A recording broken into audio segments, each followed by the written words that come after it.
Subscribe কৰক Akhol the Assamese kitchen চেনেলটো বেল আইকনটো press কৰক লেটেষ্ট ভিডিঅ'ৰ নটিফিকেশ্যন পোনপ্ৰথমে পাবলৈ হেল্ল' এভৰিৱান মোৰ আখললৈ আপোনালোক সকলোকে পুনৰবাৰ স্বাগতম জনাই আজিৰ ৰেচিপি ভিডিঅ'টো আৰম্ভ কৰিবলৈ লৈছোঁ আজি আপোনালোকৰ ওচৰলৈ মুঠিয়া পিঠাৰ এটা ৰেচিপি লৈ আহিছোঁ আৰু এই পিঠাবিধ খাবলৈ বহুত সোৱাদ লগা হয় গতিকে বলকচোন এতিয়া ৰেচিপিটোলৈ আগবাঢ়ো মুঠিয়া পিঠা বনাবলৈ এয়া মই কোমল চাউলৰ শুকুৱাই থোৱা পিঠাগুৰি অলপ লৈছোঁ ইমানখিনি ভাত খোৱা চাউলৰ পিঠাগুৰিও ল'ব পৰা যায় কোমল চাউলৰ ল'লে বেছি ভাল হয় আৰু লৈছোঁ এয়া আগতীয়াকৈ তিল ভাজি পেলাই গুড়ি কৰি লোৱা এইখিনি তিলৰ গুড়া আৰু লগত লৈছোঁ অলপমান গুড় জোখমতে এইখিনি আগতীয়াকৈ গোটাই লৈছোঁ আৰু এয়া পিঠাগুৰিখিনিত এতিয়া জোখমতে নিমখ দি দিছে আচলতে পিঠাটো মায়ে বনাব মই ভিডিঅ'হে কৰি আছোঁ এতিয়া পিঠাগুৰিখিনিত এয়া ঠাণ্ডা পানী অলপ অলপ দি পেলাই সানি ল'ব মানে ৰুটি যিদৰে আটা মঠা হয় সেই ধৰণেৰে অলপ অলপকৈ পানী দি পেলাই পিঠাগুৰিখিনি মঠি ল'ব এয়া ভালকৈ অলপ অলপ পানী দি পেলাই মিলাই আছে একেবাৰতে বেছিকৈ পানী দি দিব নালাগে তেতিয়া মানে ঢিলা হৈ যাব পাৰে বেছিকৈ সেইটো কাৰণে যিদৰে ৰুটি বনাবলৈ আটা মঠা হয় ঠিক একেই পদ্ধতিৰে পানী দি পেলাই এই ধৰণেৰে মঠি ল'ব লাগিব ইয়াত শুকুৱাই থোৱা পিঠাগুড়ি নল'লেও হয় ডাইৰেক্ট গুড়ি কৰি লোৱা পিঠাগুড়িটোও ল'ব পাৰে কিন্তু শুকাই থোৱা পিঠাগুড়িও ল'ব পৰা যায় এয়া আৰু অলপ অলপ পানী দি পেলাই পিঠাগুড়িখিনি ভালকৈ সানি থকা হৈছে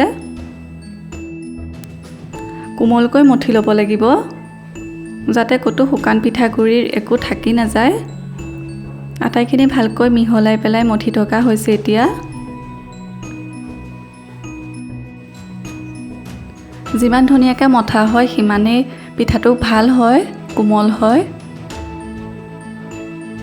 ভাতৰ চাউলতকৈ কোমল চাউলেৰে বনালে পিঠাটো কোমল হয় ভাতৰ চাউল দি বনালে অকণমান টান হয় গতিকে কোমল চাউলটো ল'লেই বেছি ভাল বাৰু এয়া মঠি হৈ গ'ল ইমানটো জোখত মঠিলেই হ'ল এয়া জোখটো দেখুৱাই দিছোঁ এনেকুৱা নিচিনাকৈ এতিয়া পিছৰ প্ৰচেছলৈ আগবাঢ়িছোঁ এতিয়া কেৰাহী এটাত অলপ সৰহকৈ পানী দি পেলাই হাই ফ্লেমত গেছত বহাই দিছোঁ পানীখিনি যিহেতু উতলিবলৈ অকণমান সময় লাগিব গতিকে আমি বাকীখিনি কাম কৰাৰ আগতে আগতীয়াকৈ পানীখিনি গৰম হ'বলৈ দিছোঁ এতিয়া যিখিনি তিল আৰু গুড় লৈছিলোঁ সেইখিনি ভালকৈ মিহলাই ল'ব লাগিব মানে তিলখিনিৰ লগত গুড়খিনি মিহলাই ল'ব লাগিব এয়া মায়ে তিল আৰু গুড়খিনি ভালকৈ মিহলাই আছে যাতে আটাইখিনি ভালকৈ মিহলি হৈ যায় মিঠা যিমান খোৱা হয় সেই অনুসৰি গুড়টো ব্যৱহাৰ কৰিলে হ'ল আৰু তিলৰ ঠাইত ভাজি লোৱা নাৰিকলৰ গুড়াও ব্যৱহাৰ কৰিব পাৰে কিন্তু তিলেৰে বনালে বেছি সোৱাদ লগা হয় পিঠাটো খাবলৈ এয়া ধুনীয়াকৈ তিল আৰু গুড় মিহলি কৰা হৈ গ'ল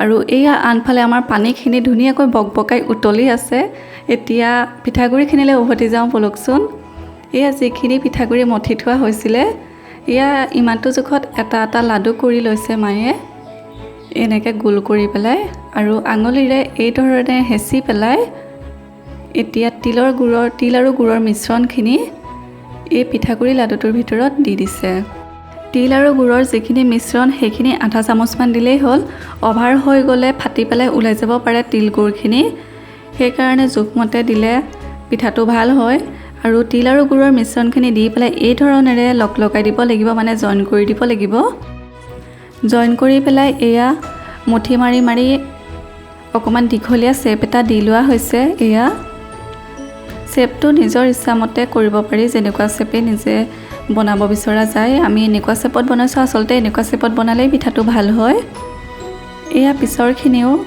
একেটা জোখতে পিঠাগুড়ি লৈ পেলাই এয়া আঙুলিৰে অলপ গাঁত কৰি তাত গুড় আৰু তিলৰ মিশ্ৰণখিনি দি দিয়া হৈছে এইখিনি আকৌ এতিয়া পিঠাগুড়িখিনি জইন কৰি দিছে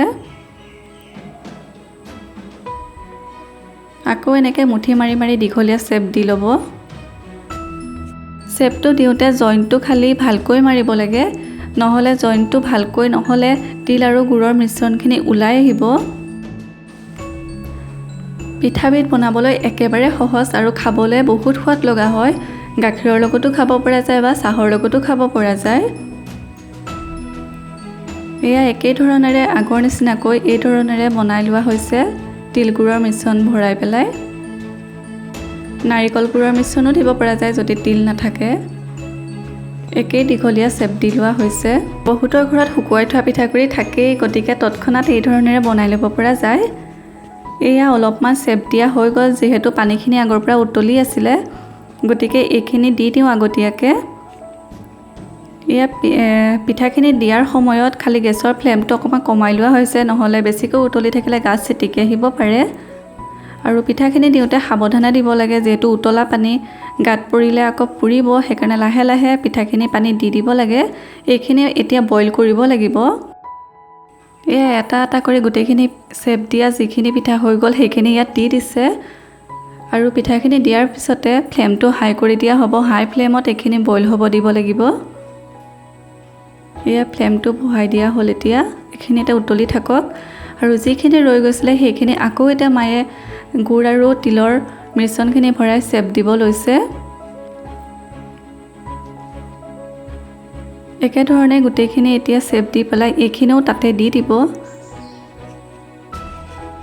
এইখিনি হেতা এখনে এনেকৈ ফুটা থকা হেতা এখনেৰে লৰাই দিছে, অকণমান ইলুটি শিলুটি কৰি দিছে। এতিয়া ইয়াৰ লগতে যিখিনি আকৌ চেপ দি লৈছিলে সেইখিনি দি দিব। এয়া পিছৰখিনিও দি দিয়া হৈছে। আগৰখিনিৰ লগত এয়া পিছৰখিনি দি দিলেও একো নহয়, কাৰণ যেতিয়া সিজিব তেতিয়া নিজে নিজে ওপৰলৈ উঠি আহিব, তেতিয়াই গম পোৱা যাব। আৰু এয়া অলপ সময়ৰ পিছত গোটেইখিনি হাই ফ্লেমত উতলি আছে। এইখিনি এই ধৰণেৰে মাজে মাজে লৰাই থাকিব লাগিব। আৰু এইখিনি এয়া 15 মিনিটমান সময়ৰ পিছত পূৰা হাই ফ্লেমত উতলি আছে। এইখিনি প্ৰায় 80% হৈ গ'ল, সেইকাৰণে পিঠাগুড়িখিনিৰ পৰা ফেনো ওলাই আহিছে উতলি উতলি। আৰু দেখিছেনে এতিয়া পিঠাখিনি ওপৰলৈ উঠি উঠি আহিছে, মানে কেৰাহীত লাগি থকা নাই তলত, মানে পিঠাখিনি সম্পূৰ্ণকৈ সিজি গৈছে। সেইটোৱে চিন, যেতিয়া সিজি যায় পিঠাখিনি তলৰ পৰা ওপৰলৈ উঠি উঠি আহে। এয়া হৈ গ'ল। এতিয়া আমি এইখিনি এতিয়া পানীৰ পৰা কাঢ়ি ল'ম বেলেগকৈ ডিছ এখনত। আৰু পানীখিনি যাতে নাহে সেইটো মন ৰাখি পেলাই টুকি ল'ব লাগিব। আৰু টুকুতেও সাৱধান, যিহেতু গৰম পানী। আৰু এয়া গোটেইখিনি কাঢ়ি লোৱা হৈ গ'ল।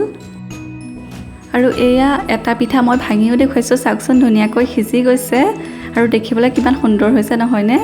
গতিকে এয়াই আছিলে মুঠিয়া পিঠাৰ ৰেচিপি।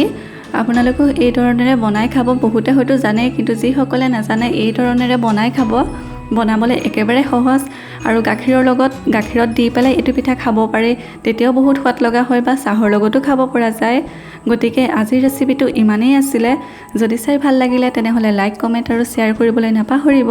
আৰু আপুনি যদি চেনেলটো নতুন তেন্তে ছাবস্ক্ৰাইব কৰি দিব আৰু কাষতে থকা বেল আইকনটো প্ৰেছ কৰি অল কৰি দিব, যাতে আহিব লগা নতুন নতুন ৰেচিপিৰ ভিডিঅ'ৰ নটিফিকেশ্যনসমূহ সোনকালে পায়। আকৌ এটা নতুন ৰেচিপি লৈ অহাৰ প্ৰতিশ্ৰুতিৰে আজিলৈ বিদায়। ধন্যবাদ।